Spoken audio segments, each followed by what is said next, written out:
नमस्कार दोस्तों, तो आज का हमारा टॉपिक होने वाला है अम्ल। आज हम पूरी वीडियो में जानेंगे पूरी अम्ल को विस्तार से जानने वाले हैं। तो कल हमने जाना था कुछ अम्ल क्षार अध्याय जो में अम्ल क्षार लवण के मैं पूरा बेसिक मतलब थोड़ा थोड़ा जान लिया था। आज हमारा टॉपिक होने वाला है अम्ल। तो विस्तार से हम अम्ल के बारे में जानने वाले हैं। तो अम्ल क्या कहलाते हैं? वे पदार्थ जो स्वाद में कैसे होते हैं, खट्टे होते हैं। कैसे होते हैं? खट्टे होते हैं। वे पदार्थ जो स्वाद में खट्टे होते हैं तथा नीले लिटमस पेपर को क्या कर देते हैं? लाल कर देते हैं। नीले लिटमस पेपर को क्या कर देते हैं? लाल कर देते हैं। क्या कहलाते हैं? अम्ल कहलाते हैं। वे पदार्थ जो स्वाद में खट्टे हो तथा नीले लिटमस पेपर को कैसा करते हैं? लाल कर देते हैं। क्या कहलाते हैं? अम्ल कहलाते हैं। क्या कहलाते हैं? अम्ल कहलाते हैं। मतलब वे पदार्थ जो स्वाद में खट्टे हो और एक मार्केट में आता है नीला लिटमस पेपर या लाल लिटमस पेपर, दो में से कोई सा ले लो। नीले लिटमस पेपर को कैसा करते हैं? जो उसमें मतलब अम्ल उसके ऊपर डालने पर क्या है? नीले लिटमस पेपर को कैसा करते हैं? लाल कर देता है। क्या कहलाता है? अम्ल कहलाता है। अब एक बार हमारे पास आर्यन सिद्धांत मतलब एक साइंटिस्ट से आर्यन सिद्धांत, उन्होंने भी एक अपनी डेफिनेशन दी किसकी? अम्ल की। उन्होंने भी एक अपनी डेफिनेशन दी कि अम्ल क्या कहलाता है? वे पदार्थ जो जलीय विलयन में वियोजित होकर क्या होगा? वियोजित होकर हाइड्रोजन आयन मतलब H+ आयन देते हैं तथा हाइड्रोजन आयन के अतिरिक्त कोई अन्य धन आयन नहीं देते। क्या नहीं देते? धन आयन। हाइड्रोजन आयन के अतिरिक्त कोई अन्य धन आयन नहीं देते हैं। क्या कहलाते हैं? अम्ल कहलाते हैं। आर्यन सिद्धांत के अनुसार वे पदार्थ जो जलीय विलयन में वियोजित होकर केवल हाइड्रोजन आयन मतलब H+ आयन देते हैं तथा हाइड्रोजन आयन के अतिरिक्त अन्य कोई भी धन आयन नहीं देते हैं। क्या कहलाते हैं? अम्ल। उदाहरण के लिए क्या है? जैसे कि आम में खट्टा पदार्थ है, नींबू खट्टा पदार्थ है, संतरा, ये सारे क्या है? सिट्रिक अम्ल या सिरका आदि, ये सारे हैं हमारे अम्ल। मतलब अम्ल की डेफिनेशन में पढ़ती है। अब हम पढ़ने वाले हैं अम्लों के प्रकार, टाइप्स ऑफ एसिड्स। क्या पढ़ने वाले हैं? अम्लों के प्रकार। आयन के आधार पर अम्लों के लिए भागों में बांटा गया है, दो भागों में। एक है तो प्रबलम, दूसरा क्या है? दुर्बलम। कौन कितने भागों में बांटा गया है? दो भागों में। कौन कौन? प्रबलम और दुर्बलम। प्रबलम में क्या कहलाता है? Strong acid. जो स्ट्रॉन्ग में समझ में क्या है? प्रबल मतलब जो क्या हो? मजबूत हो। प्रबल का मतलब होता है जो मजबूत हो। स्ट्रॉन्ग भी स्ट्रॉन्ग मतलब जो चीज क्या है? मजबूत है।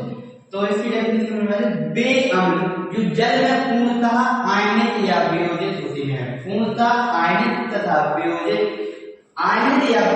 होते हैं। क्या कहलाते हैं? प्रबल अम्ल कहलाते हैं। वे अम्ल जो जल में पूर्णतः आयनित या वियोजित होते हैं प्रबल अम्ल कहलाते हैं। उदाहरण क्या है इसकी? H2SO4, सल्फ्यूरिक अम्ल, HCl, हाइड्रोक्लोरिक अम्ल और HNO3 आदि। इसका मतलब इसकी अभिक्रिया है। H2SO4 की अभिक्रिया कराने पर क्या है? 2 moles of hydrogen H+ ion, किसका आयन आ रहा? प्लस, हाइड्रोजन का प्लस में आयन आ रहा और यहाँ पे आ रहा माइनस आयन, सल्फेट आयन जो हमें प्राप्त होता है। तो प्रबल अम्ल ये है। प्रबल अम्ल के बारे में जाना है। अब जानेंगे दुर्बल अम्ल के बारे में। दुर्बल अम्ल क्या होता है? हमने प्रबल अम्ल पढ़ लिया है, दुर्बल अम्ल पढ़िए। अब हम जानेंगे दुर्बल अम्ल के बारे में। किसके बारे में? दुर्बल अम्ल के बारे में। दुर्बल अम्ल मतलब वीक अम्ल, जो वीक एसिड। दुर्बल मतलब जो कमजोर। वे अम्ल जो जल में पूर्णतः आयनित या वियोजित नहीं होते, जो पूर्णतः उसमें वियोजित नहीं होते हैं। क्या कहलाते हैं? दुर्बल अम्ल कहलाते हैं। पूर्णतः वियोजित या आयनित नहीं होते। क्या कहलाते हैं? दुर्बल अम्ल कहलाते हैं। उदाहरण होने वाले HCN, CH3COOH, H3OOH आदि, ये इसकी अभिक्रिया है। अब हम पढ़ रहे हैं अम्लों के भौतिक गुण। अम्लों के भौतिक गुण बहुत प्रकार के, जैसे कि कुछ हमने लिखे हुए हैं। पहले अम्ल स्वाद में कैसे होते हैं? खट्टे होते हैं। स्वाद में कैसे होते हैं? खट्टे होते हैं। अम्ल स्वाद में खट्टे होते हैं तथा जल में विलीन होते हैं, मतलब जल में घुल जाते हैं। और अम्ल नीले लिटमस पेपर को क्या कर देते हैं? लाल कर देते हैं। नीले लिटमस पेपर को लाल कर देते हैं। अम्ल नीले लिटमस पेपर को क्या कर देते हैं? लाल कर देते हैं। और अम्लों की प्रकृति संक्षारण होती है। संक्षारण मतलब नष्ट करने की। इनकी क्रिया है क्या? लकड़ी, कपड़ा, कागज, त्वचा, जो भी जैसे अगर अम्ल हमारी त्वचा पे गिर जाए तो क्या होता है, हमारी त्वचा को क्या कर सकते हैं, नष्ट कर सकते हैं, जला सकते हैं, कागज जल जाता है अम्लों से, लकड़ी जल जाती है, कपड़ा जल जाता है, ये सारी ये क्या है, अम्लों की भौतिक गुण, अम्लों की रासायनिक गुण, कौन से गुण, अम्लों की रासायनिक गुण, रासायनिक गुण में पहला होता है धातु के साथ अभिक्रिया। तो अम्ल विभिन्न सक्रिय धातु, अम्ल विभिन्न कई सारी धातुओं के सक्रिय धातुओं के साथ क्रिया करता है, जैसे कि जिंक है, सोडियम है और मैग्नीशियम आदि के साथ क्या करता है, क्रिया के द्वारा जो हमें क्या होती है, हाइड्रोजन गैस क्या होती है, मुक्त होती है, H2 गैस क्या होती है, मुक्त होती है। धातु के साथ क्रिया कराने पर, जैसे कोई भी अम्लों की क्रिया किसके साथ करा, धातु के साथ करा रहे हैं, जलाने पर क्या होता है कि जलाने पर क्या क्या मुक्त होती है, हाइड्रोजन गैस मुक्त होती है, जैसे कि सोडियम धातु से जैसे मैग्नीशियम आदि की क्रिया कराने पर हाइड्रोजन गैस क्या होती है, मुक्त होती है। जैसे उदाहरण है जिंक की क्रिया, जिंक की क्रिया किसमें, H2SO4, सल्फ्यूरिक अम्ल से कराने पर ZnSO4 और H2O गैस के रूप में क्या होती है, प्राप्त होती है। और जो हमें सभी क्रिया के बाद गैस प्राप्त होती है, उस गैस को परीक्षण मुक्त होने के बाद हाइड्रोजन जलाने पर, जो हाइड्रोजन गैस है जलाने पर कैसी आवाज आती है, कॉक की आवाज आती है। अगर हम परीक्षण होने के बाद जो हमारे पास H2 गैस प्राप्त होती है, उसको जलाने पर हमें कैसी आवाज आती है, कॉक की ध्वनि सुनाई देती है। हमारा दूसरा होने वाला है धातु कार्बोनेट तथा धातु हाइड्रोजन कार्बोनेट के साथ अभिक्रिया। धातु कार्बोनेट तथा धातु हाइड्रोजन कार्बोनेट के साथ अभिक्रिया। अम्ल जब धातु कार्बोनेट तथा धातु हाइड्रोजन कार्बोनेट के साथ क्रिया करता है तो क्या बनाता है, क्रिया करके कार्बन डाइऑक्साइड उत्पन्न करता है। क्या बनाता है, कार्बन डाइऑक्साइड। जैसे धातु कार्बोनेट की क्रिया हम लोग अम्ल से कराते हैं तो क्या प्राप्त होता है, एक लवण प्राप्त होता है, कार्बन डाइऑक्साइड प्राप्त होता है और क्या प्राप्त होता है, जल प्राप्त होता है।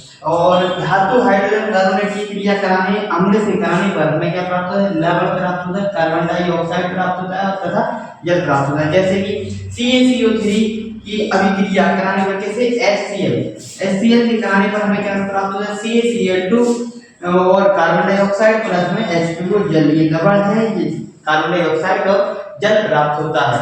हमारा तीसरा होने वाला है धातु ऑक्साइड के साथ अभिक्रिया। धातु ऑक्साइड के साथ अभिक्रिया, अम्ल धातु ऑक्साइड के साथ अभिक्रिया करके क्या बनाता है, एक तो लवण बनाता है, लवण के साथ क्या बनाता है, जल प्राप्त होता है। धातु ऑक्साइड के साथ में धातु ऑक्साइड की अभिक्रिया अम्ल के साथ कराने पर लवण तथा जल हमें प्राप्त होता है। जैसे धातु ऑक्साइड की अभिक्रिया हम किसके साथ करा रहे हैं, अम्ल के साथ, तो क्या क्या प्राप्त होगा, एक तो लवण प्राप्त होगा और हमें क्या प्राप्त होगा, जल। जैसे कि धातु हमने क्या ली है, धातु ली है CaO, कैल्शियम ऑक्साइड बनाएंगे, धातु ली है कैल्शियम ऑक्साइड, इसकी हम क्रिया करा रहे हैं HCl अम्ल से, हाइड्रोक्लोरिक अम्ल से। इसकी अभिक्रिया किससे करा रहे हैं, हाइड्रोक्लोरिक अम्ल से। तो इन दोनों की अभिक्रिया होने के बाद हमें क्या क्या प्राप्त होता है, CaCl2, कैल्शियम क्लोराइड। क्या प्राप्त होता है, कैल्शियम क्लोराइड, और इसके साथ में हमें क्या प्राप्त होता है, जल। इसके साथ में क्या प्राप्त होता है, जल। तो धातु ऑक्साइड के साथ में क्रिया कराने पर, धातु ऑक्साइड तथा अम्ल की अभिक्रिया कराने पर लवण तथा जल प्राप्त होता है। तो यहाँ तक आज हमने इस वीडियो में जाना अम्लों के रूप में, अम्लों को विस्तार रूप से हमने जाना है, अम्लों के बारे में जाना और उसके प्रकार जाने और उसके गुण जाने, भौतिक गुणों के बारे में जाना और रासायनिक गुणों के बारे में जाना। अगर आपको वीडियो अच्छी लगी हो तो चैनल को सब्सक्राइब, वीडियो को लाइक और कमेंट करना बिल्कुल ना भूलें। बाकी धन्यवाद।